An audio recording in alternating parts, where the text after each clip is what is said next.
أعوذ بالله من الشيطان الرجيم بسم الله الرحمن الرحيم اللهم صل على سيدنا ونبينا وشفيعنا وحبيبنا ومولانا محمد صلى الله عليه وعلى آله وأصحابه وبارك وسلم سبحانك لا علم لنا إلا ما علمتنا إنك أنت العليم الحكيم اللهم علمنا ما ينفعنا وانفعنا بما علمتنا وزدنا علما نافعا اللهم أكرمنا بنور الفهم وافتح علينا بمعرفة العلم وسهل أخلاقنا بالحلم وزدنا علما نافعا واجعلنا ممن يستمعون القول فيتبعون أحسنه الصلاة والسلام عليك يا رسول الله الصلاة والسلام عليك يا حبيب الله الصلاة والسلام عليك يا شافع المذنبين الصلاة والسلام عليك يا رحمة للعالمين بسم الله الرحمن الرحيم শামাইল তিরমিজির আজকে 6 নম্বর অধ্যায় বাবুন মা জাআ ফি খিদাবি রাসূলিল্লাহি সাল্লাল্লাহু আলাইহি ওয়াসাল্লাম। আজকের অধ্যায়টা হলো আল্লাহর হাবিব সাল্লাল্লাহু আলাইহি সাল্লাম খেজাব ব্যবহার প্রসঙ্গিত অধ্যায়। আল্লাহর হাবিব সাল্লাল্লাহু আলাইহি সাল্লাম খেজাব ব্যবহার করছেন কিনা, খেজাব ব্যবহার করলে কি সবসময় করছেন কিনা, অথবা হুজুরের চুল মোবারক অথবা দাড়ি মোবারক এত সাদা হয়েছে কিনা যার কারণে রাসূলের খেজাব ব্যবহার করার প্রয়োজন হয়েছে, এই সম্পর্কে এখানে হাদিস আসবে। তবে খেজাব আসলে কি? খেজাবটা সাধারণত বার্ধক্যজনিত কোনো কারণে যদি কারো চুল পেকে যায় বা সাদা হয়ে যায় বা দাড়ি সাদা হয়ে যায় তাহলে মেহেদি, আমরা যেটাকে মেহেন্দি বলি, মেহেদি অথবা কাতাম, এক ধরনের হলুদ পাতা, এগুলোকে গুঁড়া করে পানির সাথে মিশ্রিত করে খামিরের মতো বানাইয়া দাড়িতে অথবা চুলে দেওয়া হয়, এটা হলো খেজাব। তো খেজাবটা সাহাবায়ে কেরামদের সুন্নত ছিল, সুন্নতুস সাহাবা, খোলাফায়ে রাশিদিন সহকারে অসংখ্য সাহাবায়ে কেরাম থেকে শুরু করে আকাবির উলামা উল কেরাম, তারা প্রত্যেকেই কম বেশ যাদের দাড়ি অথবা চুল পেকে গেছে তারা সবাই খেজাব ব্যবহার করছেন, অর্থাৎ মেহেদি অথবা কাতাম নামক যে গাছের পাতা ওইগুলা দিয়ে। তো রাসূল খেজাব ব্যবহার করছেন কিনা এই ব্যাপারে দুইটা মত পাওয়া যায় এবং এই ব্যাপারে দুই ধরনের হাদিসও পাওয়া যায়। তো যে হাদিসের মধ্যে পাওয়া যায় যে আল্লাহর হাবিব খেজাব ব্যবহার করেননি, খেজাব ব্যবহার উপযুক্তই হুজুরের দাড়ি অথবা চুল হয় না, যেটা আনাস রাদিয়াল্লাহু তাআলা আনহু নিজেও বলেছেন। আবার অন্য হাদিসে আছে যে আল্লাহর হাবিবকে আমি দেখেছি তার চুলগুলো লালচে কিছুটা। তো এই যে দুই ধরনের হাদিস, অন্য হাদিসে আল্লাহর হাবিব নিজে খেজাব ব্যবহার করছেন এভাবে আছে। তো উদ্দেশ্য হচ্ছে আল্লাহর হাবিব অধিকাংশ সময় খেজাব ব্যবহার করেন না, তবে মাঝে মাঝে করেছেন। এই হলো দুই হাদিসের তারতিব। আচ্ছা, তবে আল্লাহর হাবিব সাহাবায়ে কেরামদেরকে উৎসাহ দিতেন, খেজাব ব্যবহার করার ব্যাপারে উৎসাহ দিতেন। যেমন আল্লাহর হাবিবের হাদিস আছে যেটা বুখারী মুসলিমও আছে, আবু হুরায়রা থেকে বর্ণিত, যে ইন্নাল ইয়াহুদা ওয়ান নাসারা লা ইয়াসবিগুনা ফাখালিফুহুম, যে ইহুদি এবং নাসারা তারা খেজাব ব্যবহার করে না, সুতরাং তোমরা তাদের বিরোধিতা করো। বিরোধিতা কেমনে করো? তারা চুল সাদা হয়ে গেলে, দাড়ি সাদা হয়ে গেলে মেহেদি অথবা কাতাম ব্যবহার করো না, বরং তোমরা মেহেদি অথবা কাতামের রং দিয়ে তোমরা চুল এবং দাড়িতে খেজাব লাগাও। তারপরে 8ম হিজরিতে যখন মক্কা বিজয় হয়, মক্কা বিজয়ের দিন আবু বকর রাদিয়াল্লাহু তাআলা আনহুর পিতা যখন মক্কায় আসলেন, তখন আল্লাহ রাসূল আবু কুহাফা, আবু বকরের পিতা, তখন আল্লাহর হাবিব বললেন যে গায়্যিরুহা বিশাইইন ফাজতানিবু আস-সাওয়াদা, যে তোমরা তার যে মাথার চুলগুলো আছে এগুলোকে তোমরা পরিবর্তন করে দাও, তবে কালো যে খেজাব আছে কালো খেজাব থেকে তোমরা বিরত থাকো। তো এছাড়া আল্লাহর হাবিবের অন্য অনেক হাদিস আছে, যেমন রাসূল বলেছেন ইয়া মাশারাস শাবাব, যে হাম্মিরু ওয়া সাফফিরু, যে তোমরা হাম্মিরু তোমাদের চুলগুলোকে লাল করো। যদি তোমাদের চুল সাদা হয়ে থাকে অথবা দাড়ি সাদা হয়ে থাকে তাহলে হাম্মিরু মানে তোমাদের চুলগুলোকে দাড়িগুলোকে লাল করো, ওয়াসফির অথবা হলুদ করো। এরপরে বলছেন যে ওয়াখালিফু আহলাল কিতাব, যারা ইহুদি এবং খ্রিস্টান তোমরা তাদের বিরোধিতা করো। তো মোটামুটি আল্লাহর হাবিব থেকে স্পষ্ট হাদিস পাওয়া যায় এবং নস পাওয়া যায় যেখানে আল্লাহর হাবিব সাহাবায়ে কেরামদেরকে খেজাব ব্যবহারে উৎসাহ করতেন। যাদের চুল অথবা দাড়ি সাদা হয়ে যেত তাদেরকে উৎসাহিত করতেন যেন তারা মেহেদি লাগায় অথবা চুলগুলোকে অথবা দাড়িকে খেজাব ব্যবহার করার দ্বারা পরিবর্তন করে, লালচে করে অথবা হলুদ করে। এটা হলো একটা প্রসঙ্গ। আরেকটা বিষয় হলো যে কয় ধরনের খেজাব ব্যবহার করা জায়েজ। একটা হলো লাল রঙের খেজাব, আরেকটা হলো হলুদ, আরেক ধরনের আছে সবুজ, আর আছে লাল কালো মিশ্রিত খেজাব এক ধরনের। তাহলে 4 ধরনের রং পাওয়া যায়। একটা হচ্ছে লাল, আরেকটা হচ্ছে হলুদ, আরেকটা হলো সবুজ, আরেকটা হচ্ছে লাল কালো মিশ্রিত এক ধরনের খেজাব। তো এই 4 ধরনের খেজাব ব্যবহার করাই জায়েজ আছে প্রত্যেকের জন্য, সেটা বার্ধক্যজনিত কারণে চুল সাদা হোক অথবা অন্য কোনো কারণে চুল সাদা হোক, সবার জন্যই এই খেজাব ব্যবহার করা জায়েজ এবং মুস্তাহাব বলা আছে। সাহাবায়ে কেরামদের এটা হলো সাহাবায়ে কেরাম যা ব্যবহার করছেন এই জন্য এটাকে বলে সুন্নাতুস সাহাবা। তবে রসুল খেজাব ব্যবহার করছেন কি করেন না এই ব্যাপারে যেহেতু 2 ধরনের রেওয়ায়াত আসছে, এই জন্য ওলামায়ে কেরামদের কথা হলো খেজাব ব্যবহার করা মুস্তাহাব, কেউ কেউ এটাকে আবার সুন্নত বলছেন। এরপরে হলো যে কালো খেজাব ব্যবহার করা যাবে কি না। আল্লাহর হাবিব সাল্লাল্লাহু আলাইহি সাল্লাম বলছেন যে শেষ জামানায় এমন কিছু মানুষ আসবে যে সমস্ত ব্যক্তিদের চুল এবং দাড়ি হবে হলো কবুতরের যে পেটটা যেরকম কালো থাকে, কবুতরের পেটের জায়গাটা অনেক কালো থাকে, চুলগুলো পশমগুলো। তো বলছে তারা ওই ধরনের কালো খেজাব ব্যবহার করে, মানে তারা বুড়ো হয়ে যাবে, বৃদ্ধ হয়ে যাবে, বার্ধক্যজনিত কারণে তাদের চুল এবং দাড়ি পেকে যাবে, সাদা হয়ে যাবে, কিন্তু তারা কালো খেজাব ব্যবহার করবে। তো আল্লাহর হাবিব এই হাদিস দ্বারা বুঝাতে চাচ্ছেন যে কালো খেজাব ব্যবহার করা জায়েজ নাই। তো বার্ধক্যজনিত কোনো কারণে যদি চুল অথবা দাড়ি পেকে যায় তাহলে কালো খেজাব ব্যবহার করা সম্পূর্ণ হারাম, অর্থাৎ মাকরুহে তাহরিমা, হারামের কাছাকাছি। বার্ধক্যজনিত কারণে যদি চুল পাকে, যেমন ইবনে শিহাব আজ-জুহরি রহিমাহুল্লাহ বলেছেন, যেটা ফথুল বারিতে নিয়ে আসছেন ইবনে হাজার আসকালানি রহিমাহুল্লাহ। তো ওখানে লেখা আছে যে ইবনে শিহাব জুহরি বলেছেন, আমরা যখন যুবক অবস্থায় ছিলাম, যখন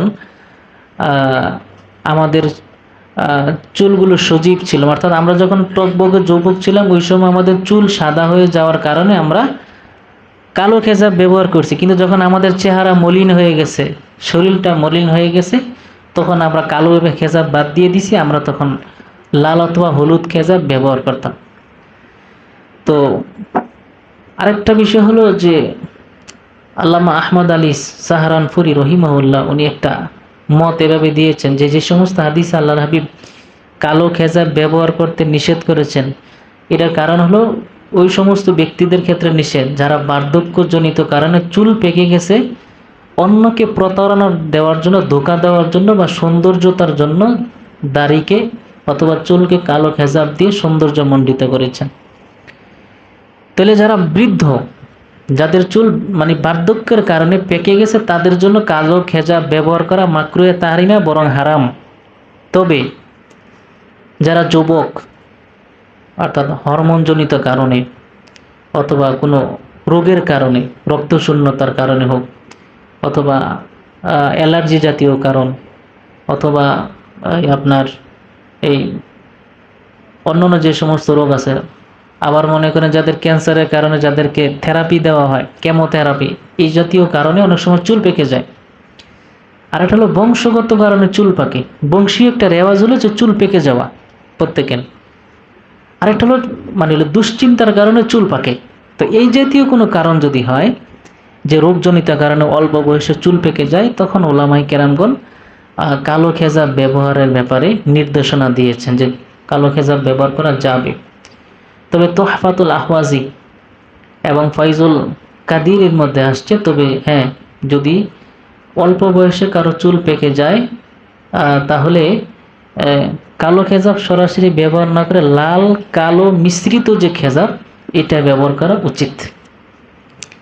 আরেকটা হলো যে কেউ যদি বিবাহ করতে চায়, বিবাহের উদ্দেশ্যে কারো যদি অল্প বয়সে যদি চুল পেকে যায়, তাহলে বিবাহের উদ্দেশ্যে মাথায় অথবা দাড়িতে বা চুলে কালো খেজাব ব্যবহার করা জায়েজ। এলো 2 নম্বর কথা। আর তৃতীয় হলো যুদ্ধের ময়দানে কোনো ব্যক্তির যদি চুল পেকে যায়, তাহলে যুদ্ধের ময়দানে যাওয়ার সময় কালো খেজাব ব্যবহার করে যাওয়া যাবে। কারণ হলো যুদ্ধের ময়দানে যদি চুল সাদা থাকে বা দাড়ি সাদা থাকে, তাহলে শত্রুপক্ষ মনে করো লোকটা দুর্বল, অল্প বয়স, তাকে অল্পতে ঘায়েল করা যাবে। এই জন্য কালো খেজাব যুদ্ধের ময়দানে, তাহলে 3 সময় কালো খেজাব ব্যবহার করা যাবে। একটা হলো যে অল্প বয়সে যদি চুল পেকে যায়, তাহলে কালো খেজাব ব্যবহার করা যাবে।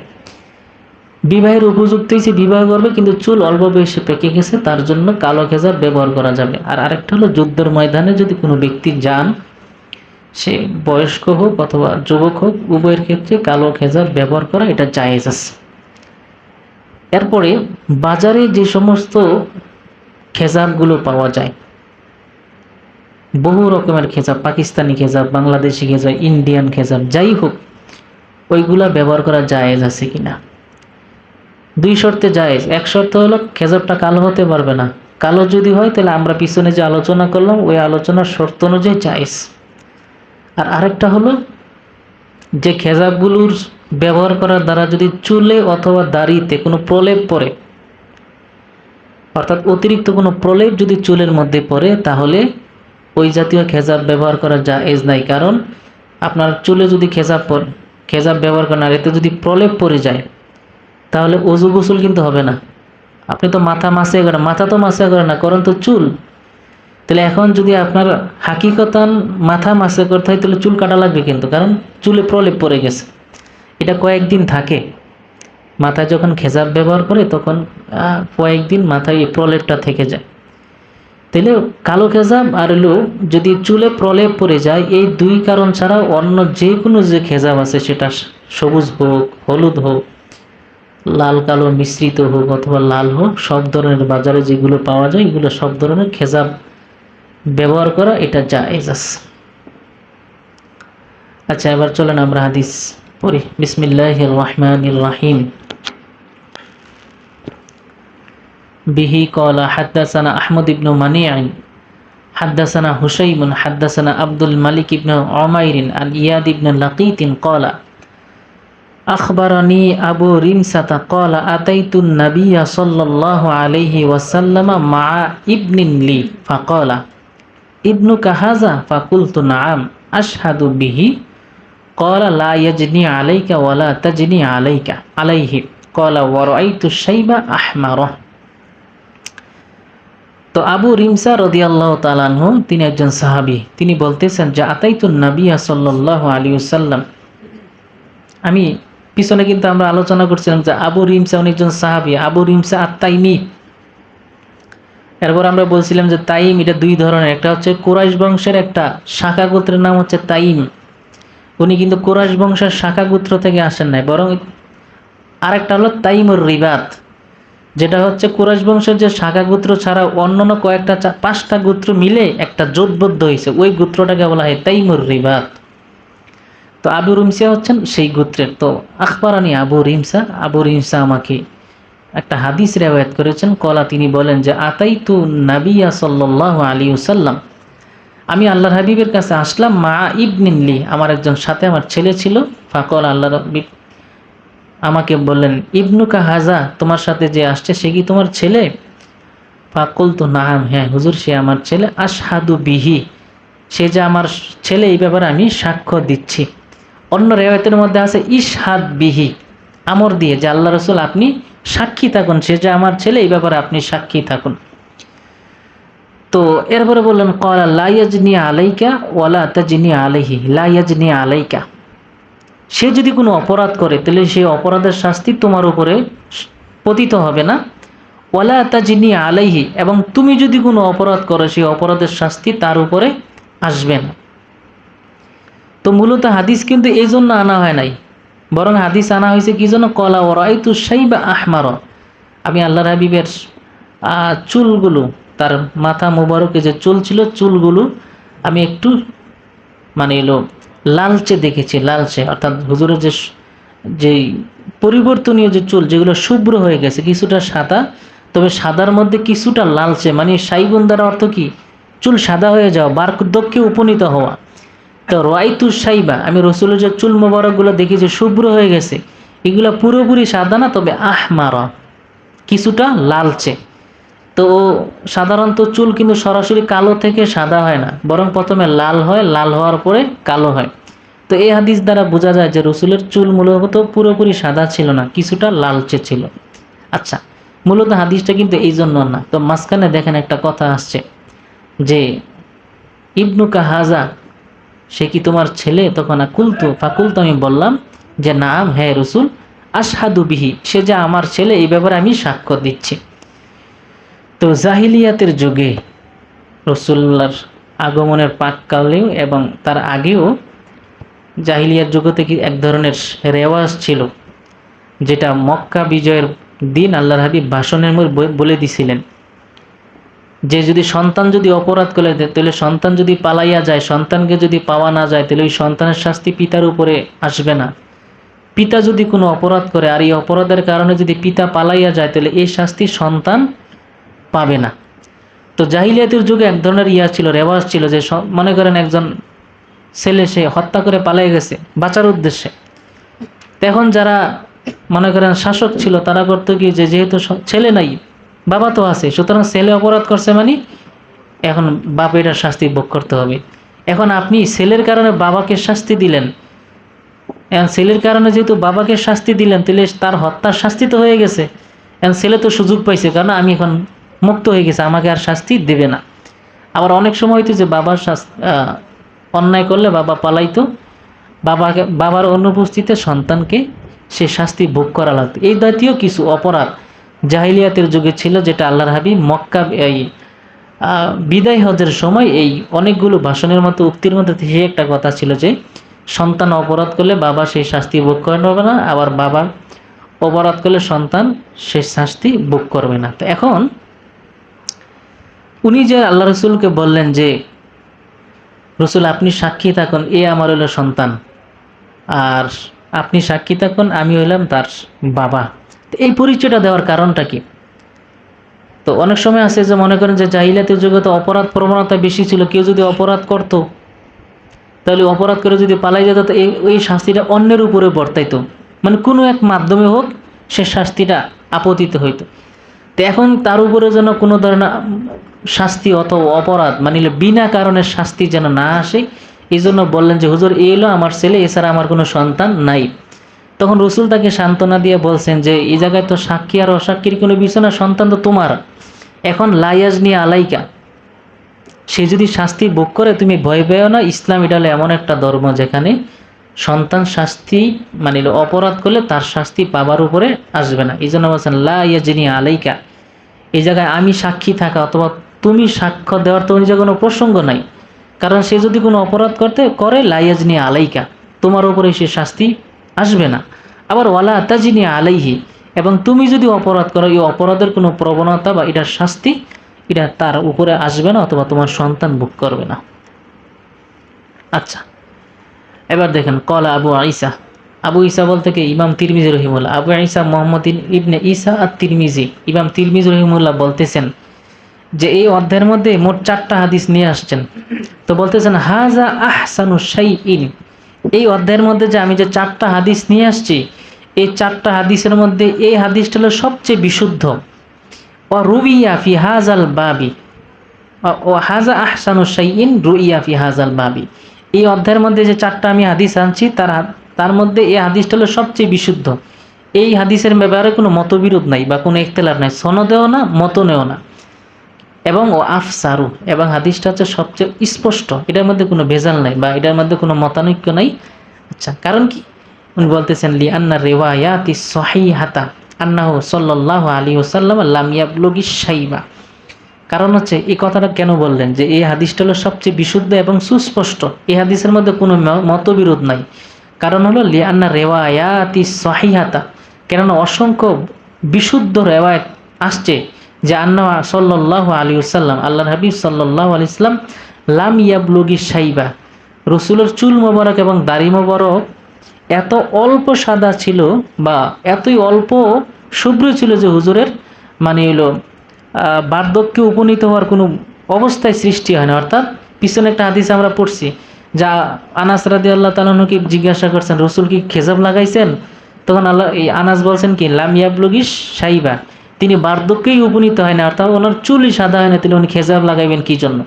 তো বলছেন যেহেতু অসংখ্য সহিহ হাদিসের মধ্যে জানা যায় যে আল্লাহর হাবিব যেহেতু বার্ধক্যেই উপনীত হন নাই, তার চুলই সাদা হয় না, তাহলে রসুল খেজাবি বা লাগাইবেন কেন? এই জন্য বলছেন যে এত হাদিসের কারণে এই যে হাদিসটা আমরা রেওয়ায়াত করলাম, এই হাদিসটা হলো সবচেয়ে বিশুদ্ধ এবং সুস্পষ্ট। কেন? আবু রিমসা যে হাদিসটা রেওয়ায়াত করেছেন, এই জায়গায় উনি বলছেন কি যে পরআইতু শাইবা আহমার, আমি তার মাথায় অথবা দাড়িতে যে চুলগুলো দেখছি শুভ্র, এগুলা কিছুটা কি ছিল, লালচে ছিল। এর মানে হলো লালচে মানে হলো সাদা হওয়ার উপক্রম হয়েছে। কালো থেকে প্রথমে লাল হয় চুল, এরপরে লাল থেকে হইলো সাদা। তো লালচে দেখা মানে হলো এখনো পুরোপুরি সাদা হয় নাই। আবার কিছু হাদিসের মধ্যে আছে, যেহেতু আল্লাহ রাসূল তার সহিহ হাদিস দ্বারা বর্ণিত যে আল্লাহ হাবিবের তিনি লাম ইয়াবলুগি শাইবা মানে বার্ধক্যে উপনীত হন নাই, তাহলে বোঝা গেল রসুলের চুলই পাকে নাই। এই জন্য যেমন তিরমিজি বলছেন এই হাদিসটা হলো সবচেয়ে বিশুদ্ধ এবং সুস্পষ্ট। আচ্ছা, এরপরে বলতেছেন যে আবু রিমসাতা, আবু রিমসা তার একটা নাম আছে, ইসমুহু রিফাআতু ইবনু ইয়াসরিবি আত-তাইমি। আচ্ছা, এখন আরেকটা কথা, যে উনি এই হাদিসের মধ্যে এই জায়গায় 4টা যে হাদিস আনছেন, তার মধ্যে এই প্রথমটা হলো সবচেয়ে বিশুদ্ধ এবং সুস্পষ্ট। বাকি সনদের ব্যাপারে উনি কোনো কথাই বলেন নাই। কথা না বলার কারণ আছে, না বলার কারণ হলো বাকি যে 3টা হাদিস আছে, এই বাকি 3টা হাদিসের সনদে না হয় মতনের মধ্যে কিছু মতবিরোধ আছে। বাকি যে সামনে যে 3টা হাদিস বলবেন, এই 3টা হাদিসের হয় সনদে না হয় মতনের মধ্যে কিছু ইখতিলাফ আছে, কিছু ভিন্নতা আছে। মতের ভিন্নতা থাকার কারণে উনি বলছেন যে ওই হাদিসগুলোকে একপাশে রেখে এই হাদিসটাকে সবচেয়ে বিশুদ্ধ বলছেন। বিশুদ্ধ কি? যে রসুল তিনি বার্ধক্যে উপনীত হন নাই, সুতরাং তার খেজাব লাগারই প্রয়োজন হয় নাই। এবং এই হাদিস দ্বারা বোঝা যায় যে রসুল তার যে চুল যদিও সাদা ছিল, চুলগুলো পুরোপুরিভাবে সাদা ছিল না, কিছুটা লালচে ছিল। বি ক্বালা হাদ্দাসানা সুফিয়ান ইবনে ওয়াকি হাদ্দাসানা আবি আন শারীকিন আন ওসমান ইবনে মাওহিব ক্বালা সুইলা আবু হুরায়রা রাদিয়াল্লাহু তাআলা আনহু হাল খাদাবা রাসূলুল্লাহ সাল্লাল্লাহু আলাইহি সাল্লাম ক্বালা নাআম। তো আবু হুরায়রা রাদিয়াল্লাহু তাআলা আনহুকে প্রশ্ন করা হয়েছিল যে হাল খাদাবা রাসূলুল্লাহ সাল্লাল্লাহু আলাইহি সাল্লাম, আল্লাহ রাসূল কি চুলে খেজাব লাগাইছেন? ক্বালা, তিনি বলেন হ্যাঁ, আল্লাহর হাবিব সাল্লাল্লাহু আলাইহি সাল্লাম চুলে খেজাব ব্যবহার করেছেন। আচ্ছা, এখন বলতেছেন ক্বালা আবু ঈসা, ইমাম তিরমিজি বলতেছেন ওয়ারাওয়া আবু আওয়ানা তাহাজাল হাদিসা, আবু আওয়ানা এই হাদিসটাকে রিওয়ায়াত করেছেন আন ওসমান ইবনে আব্দুল্লাহ ইবনে মাওহিব, আব্দুল্লাহ ইবনে মাওহিব থেকে, ফাকলা তিনি বলেন আন উম্মে সালামা। দেখেন পিছনে যে হাদিস, বিশেষ করে এখানে ওসমান ইবনে আব্দুল্লাহ, হাদিসের মধ্যে দেখছেন ওসমান ইবনে আব্দুল্লাহ লেখা। আচ্ছা, এই আগের হাদিসের মধ্যে ওসমান ইবনে আব্দুল্লাহ আছে, ওসমান ইবনে আব্দুল্লাহ ইবনে মাওহিব আছে না? সামনের হাদিস আছে ওসমান ইবনে আব্দুল্লাহ ইবনে মাওহিব, আর আগের হাদিসের মধ্যে আছে ওসমান ইবনে মাওহিব, একই ব্যক্তি কিন্তু। ওসমান ইবনে মাওহিব যে ওসমান ইবনে আব্দুল্লাহ ইবনে মাওহিবের সে একই ব্যক্তি। এখন এই যে 46 নম্বর হাদিসে ওসমান ইবনে মাওহিব পাইছেন, এটার আগে কে আছে? শারিক নাকি? এই হাদিসের মধ্যে ওসমান ইবনে মাওহিবের আগে আছে শারিক, এর মানে যে শারিক হচ্ছে ওসমান ইবনে মাওহিবের ছাত্র নাকি? ছাত্র না? ওসমান ইবনে মাওহিব হচ্ছে ওস্তাদ, আর তার থেকে রিওয়ায়াত করছেন শারিক, সে হলো ওসমান ইবনে মাওহিবের ছাত্র। তো পরের পৃষ্ঠায় এই যে ওসমান ইবনে মাওহিব থেকে হাদিসটা রিওয়ায়াত করছেন কে? আবু আওয়ানা, পাইছেন? তাহলে একই হাদিস, একই হাদিস ওসমান ইবনে মাওহিব থেকে রিওয়ায়াত করছেন আবু আওয়ানা, পিছনে আবার রিওয়ায়াত করছেন কে? শারিক। তাহলে সনদের মধ্যে সমস্যা আসেনি?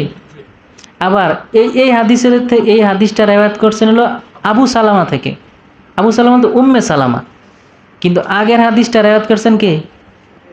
আবু হুরায়রা। পিছনের হাদিসটা হলো আবু হুরায়রা, আর এই হাদিসটা কে? উম্মে সালামা। তাহলে সনদের মধ্যে সমস্যা আছে। তো ইমাম তিরমিজি বলতেছেন যে এখন আমি যত হাদিস উল্লেখ করব প্রত্যেকটার মধ্যে সনদে না হয় মতনের মধ্যে কি আছে? ইখতিলাফ আছে। এখন এই হাদিসটা বর্ণনা করছেন আবু হুরায়রা থেকে শারিক, আর এই হাদিসটা রেওয়ায়াত করছেন উসমান ইবনে মাহবুব উম্মে সালামা থেকে। তাহলে দোনোজনের কিন্তু সাহাবী। এই হাদিসটা হলো উম্মে সালামা থেকে বর্ণিত, আগের হাদিসটা হলো আবু হুরায়রা থেকে। এখন এই সমস্যাটা কোন জায়গায়? তো এখানে মোল্লা আলী কারি রহিমুল্লাহ বলছেন যে মূলত এই হাদিসটা আবু হুরায়রা থেকে বর্ণিত হয় নাই। কথা কি বুঝতেছেন? মূলত এই হাদিসটা কার থেকে বর্ণিত হয় নাই? আবু হুরায়রা থেকে বর্ণিত হয় না, বরং হাদিসটা কার থেকে বর্ণিত হয়েছে? উম্মে সালামা থেকে। তো ইমাম তিরমিজি এই দুই হাদিসের যে ইখতিলাফ, মতবিরোধ, এই মতবিরোধের কারণে উনি সরাসরি এখানে আর কোনো কথাই বলেন নাই। এই জায়গায় বলেন না যে হাদিসটা সহি না আহসান না আফসার, কিছুই বলে না, কারণ এই হাদিসের মধ্যে সনদে কি আছে? সমস্যা আছে। কিন্তু প্রথম যে হাদিসটা আমরা রেওয়ায়াত করছি, হাদিসটা কি সবচেয়ে বিশুদ্ধ এবং সুস্পষ্ট। তো মোল্লা আলী কারি রহিমুল্লাহ বলছেন যে মূলত এই হাদিসটা উম্মে সালামা থেকে বর্ণিত, এটাই বিশুদ্ধ মত। তবে এই যে শারিক থেকে উসমান ইবনে মাওহিব রিওয়ায়াত করছেন হলো আবু হুরায়রা থেকে, এই জাতীয় কোনো সনদ যদি পাওয়া যায় খেজাবের ব্যাপারে, এই হাদিসটা হলো মুনকার এবং শাজ, মানে হাদিসটা অগ্রহণযোগ্য। এই হাদিসটা গ্রহণযোগ্য হাদিস না, বরং এই হাদিসটা পরিত্যাজ্য। কথা কি বুঝতেছেন? আচ্ছা। বিহি ক্বালা হাদ্দাসানা ইব্রাহিম ইবনে হারুন হাদ্দাসানা নদর ইবনে জুরারা আন আবি জানাব আন ইয়াদ ইবনে লাকিদ আনিল জাহজামাতি ইমরাতি বাশির ইবনে খাসাসিয়াতি ক্বালাত আনা রাআইতু রাসূলুল্লাহি সাল্লাল্লাহু আলাইহি ওয়াসাল্লাম। উনি একজন সাহাবী, হ্যাঁ, বশির ইবনে খাসাসিয়া রাদিয়াল্লাহু তাআলা আনহুর স্ত্রী। উনি বলতেছেন যে আনা রাআইতু রাসূলুল্লাহি সাল্লাল্লাহু আলাইহি ওয়াসাল্লাম, আমি আল্লাহর হাবিব সাল্লাল্লাহু আলাইহি সাল্লামকে দেখেছি ইয়াখরুজু মিন বাইতিহি, যে আল্লাহর হাবিব তিনি তার হুজরা মুবারক থেকে বের হচ্ছেন, ইয়ানফুদু রাসাহু, এটা কিন্তু হাল হয়েছে যে আমি তাকে দেখেছি যে তিনি তার যে চুল মুবারক আছে এগুলোকে ঝাড়তে ঝাড়তে বের হইতেছে। অকদ ইকতাসালা, আর মাথা ঝাড়তেছিলেন কি জন্য? কারণ উনি গোসল করছেন, আর যেহেতু বাবরি চুলে স্বাভাবিক পানি একটু কম বেশ থাকে, তো হুজুর গোসল করার পরে তার যে বাবরি চুলগুলো আছে এগুলো উনি ঝাড়তে ঝাড়তে হুজরা মুবারক থেকে বাইরে বের হয়েছেন। আমি এটা দেখেছি রসুলকে এই অবস্থায়, এবং সাথে দেখেছি অবি রাসিহি, এবং তার মাথা মুবারক আমি দেখেছি রাদউম মিন হিন্নাইন, মেহেদির রং। রদউন মানে চিহ্ন, রদউন মানে কি? চিহ্ন। যে রদউন মিন হিন্নাইন, আমি আল্লাহর হাবিবের মাথা মুবারকে, চুল মুবারকে মেহেদির যে রং, লালচে রংটা আমি রসুলের মাথা মুবারকে দেখেছি চুলের মধ্যে। অথবা ও কলা রদ গুণ, আইন দিয়ে অথবা গইন দিয়া, অর্থাৎ রদউন অথবা রদ গুণ, উভয়টার অর্থ এক, যে অর্থাৎ আল্লাহর হাবিবের মাথা মোবারকে আমি মেহেদির যে রং, লালচে রং, এটা আমি দেখতে পাই। সাক্কা ফি হাযার শাইখ, তো এই যে সাক্কা ফি হাযার শাইখ, এই হাদিসের ব্যাপারে যিনি হাদিসটা রেওয়ায়াত করছেন তিনি সন্দেহ করেছেন কোন জায়গায়? এই যে আও দিয়া বলছেন না, যে রদগুন অথবা রদউন, এমনকি রদগুন হবে না রদউন হবে, এই নিয়ে ইখতিলাফ আছে। এই জন্য উনি শুনতে হয়তো ভুল করছেন, এই জন্য বলছেন যে সন্দেহ লাগতেছে এটা কি উনি রদগুন বলছেন না রদউন বলছেন, উভয়ের অর্থ কিন্তু একই, চিহ্ন। বিহি ক্বালা হাদ্দাসানা আব্দুল্লাহ ইবনে আব্দুর রহমান আম্বানা আমর ইবনে আসিম হাদ্দাসানা হাম্মাদ ইবনে সালামা আম্বানা হুমাইদ আন আনাস রাদিয়াল্লাহু তাআলা আনহু ক্বাল রাআইতু শা'রা রাসূলিল্লাহি সাল্লাল্লাহু আলাইহি ওয়াসাল্লাম মাখদুবান। তো আনাস রাদিয়াল্লাহু তাআলা আনহু বলতেছেন আমি আল্লাহর হাবিবকে খেজাব অবস্থা দেখেছি, মানে যখন আল্লাহর হাবিব খেজাব ব্যবহার করেছেন ওই অবস্থায় আমি আল্লাহর হাবিবকে দেখেছি। ক্বালা হাম্মাদুন, তো হাম্মাদ ইবনে সালামা উনি বলতেছেন রহিমাহুল্লাহ যে ওয়াখবারানা আব্দুল্লাহ ইবনে মুহাম্মদ ইবনে আকিল, আব্দুল্লাহ ইবনে মুহাম্মদ ইবনে আকিল একজন তাবিঈ, উনি বলতেছেন রাআইতু শা'রা রাসূলিল্লাহি সাল্লাল্লাহু আলাইহি সাল্লাম, আল্লাহর হাবিবের চুল মোবারক আমি দেখেছি ইনদা আনাস ইবনে মালিকিন, আনাস ইবনে মালিকের কাছে আল্লাহর হাবিবের কিছু চুল আমি দেখেছি, যে চুলগুলো ছিল মাখদুবান, মানে কি খেজাব অবস্থা, মানে লালচে, মানে রসুল যে খেজাব ব্যবহার করছিলেন তার একটা চিহ্ন অথবা আলামত ওই চুলের মধ্যে দেখতে পাচ্ছি।